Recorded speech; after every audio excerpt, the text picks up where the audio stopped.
मैं सुधींद्र मिश्रा कक्षा 7 हिंदी साहित्य पाठ मेरा घर सारा संसार नामक पाठ पढ़ाने जा रहा हूँ, जिसके रचयिता श्री गोपाल दास नीरज जी हैं।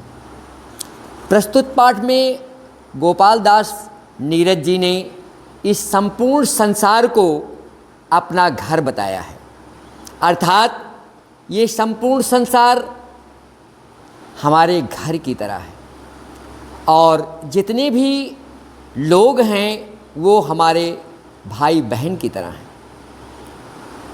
कवि के कहने का तात्पर्य है कि हमें इस संसार में भाईचारा, एकता तथा गौरव का पाठ सीखना चाहिए। अर्थात इस कविता में कवि ने भाईचारा, एकता, साहस, गौरव तथा प्राकृतिक सौंदर्य का संदेश दिया है। अब आप सभी लोग इस पाठ का पूर्ण विवरण सुने, इसकी लय जानने और पढ़ने की कोशिश करें। कोई नहीं पराया मेरा घर संसार है, मैं ना बंधा हूँ देश काल की जंग लगी जंजीर में, मैं ना खड़ा हूँ जाति पात की ऊंची नीची भीड़ में, मेरा धर्म ना कुछ स्याही शब्दों का सिर्फ गुलाम है, मैं बस कहता हूँ कि प्यार है तो घट घट में राम है। मुझसे तुम ना कहो मंदिर मस्जिद पर मैं सिर टेक दूं, मेरा तो आराध्य आदमी देवालय हर द्वार है, कोई नहीं पराया मेरा घर सारा संसार है। जिसका तात्पर्य है इस संसार में कोई पराया नहीं है, ये संपूर्ण संसार अपने घर की तरह है। मैं इस संसार में देश काल की जंग लगी जंजीरों में, अर्थात लोहे में जैसे जंग लग जाता है ऐसी जंजीरों में बंधा हुआ नहीं हूँ। मैं जात पात की और ऊंची नीची भीड़ भाड़ में नहीं खड़ा हुआ। मेरा तो और मेरा धर्म केवल स्याही से लिखे हुए कुछ शब्द नहीं हैं, अर्थात मैं किताबी कीड़ा नहीं हूँ। मैं बस कहता हूँ कि प्यार अगर है तो घट घट में अर्थात कण कण में राम हैं। मुझसे तुम मंदिर और मस्जिद में जाने के लिए मत कहो कि वहाँ जाकर के सिर टेक दो।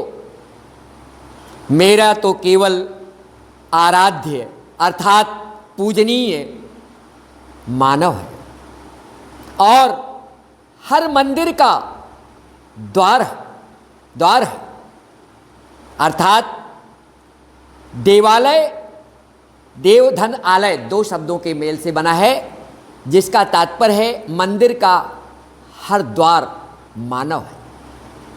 कोई नहीं पराया मेरा घर तो ये संपूर्ण संसार है, अर्थात ये संपूर्ण संसार मेरे घर की तरह है।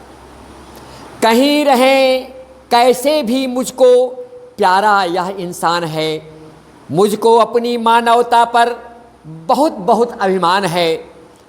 अरे नहीं देवत्व मुझे तो भाता है मनुजत्व ही, और छोड़कर प्यार नहीं स्वीकार सकल अमरत्व भी। मुझे सुनाओ तुम ना स्वर्ग सुख की सुकुमार कहानियाँ, मेरी धरती 100 स्वर्गों से ज़्यादा सुकुमार है, कोई नहीं पराया मेरा घर सारा संसार है।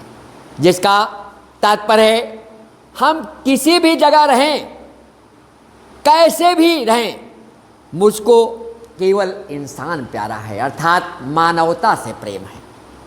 मुझको अपनी मानवता पर बहुत बहुत गर्व है। अरे नहीं देवत्व, मुझे देवत्व नहीं, मुझे तो केवल मनुजत्व अर्थात मानवता ही अच्छी लगती है। भाना मीन्स अच्छा लगना, और छोड़कर प्यार नहीं स्वीकार सकल अमरत्व भी। और इस प्यार को छोड़कर, अर्थात मानवता के प्यार को छोड़ करके मुझे अमरत्व अर्थात अमरता की सुकुमार कलियां भी अच्छी नहीं लगती। मेरी धरती सैकड़ों स्वर्गों से भी अधिक कोमल है। सुकुमार मीन्स कोमल। कोई नहीं पराया, मेरा घर संसार है। इस संसार में कोई मेरे लिए पराया नहीं है। ये संपूर्ण संसार एक परिवार की तरह है।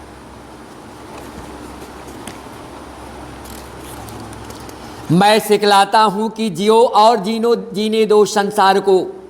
जितना ज़्यादा बांट सको तुम बांटो अपने प्यार को। हंसो इस तरह हंसे तुम्हारे साथ दलित या धूल भी। चलो इस तरह कुचल न जाए पग से कोई फूल भी। सुख न तुम्हारा सुख केवल जग का भी उसमें भाग है। फूल डाल का पीछे पहले उपवन का श्रृंगार है। कोई नहीं पराया, मेरा घर सारा संसार है।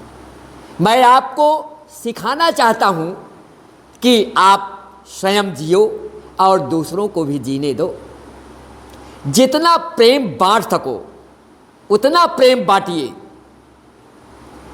और इस तरह हंसिए कि आपके साथ दबा हुआ इंसान भी, दलित का मतलब दबा हुआ इंसान भी हंस सके। इस तरह चलिए कि कोई भी कोमल फूल आपके पैरों से के नीचे दब न जाए अर्थात कुचल न जाए। उसे भी जीने का अधिकार है। अर्थात ऐसा कमज़ोर व्यक्ति जो आपके सामने हो उसे भी जीने दीजिए। फूल डाल का पीछे पहले उपवन का श्रृंगार है। डाल के फूल तो बाद में आते हैं, पहले हमें उपवन का ही श्रृंगार करना पड़ता है अर्थात उपवन की ही सजावट करनी पड़ती है। श्रृंगार का मतलब होता है सजावट। इस संसार में हमारे लिए कोई पराया नहीं है, यह संपूर्ण संसार है। इस कविता के माध्यम से हम आपको बताना चाहते हैं कि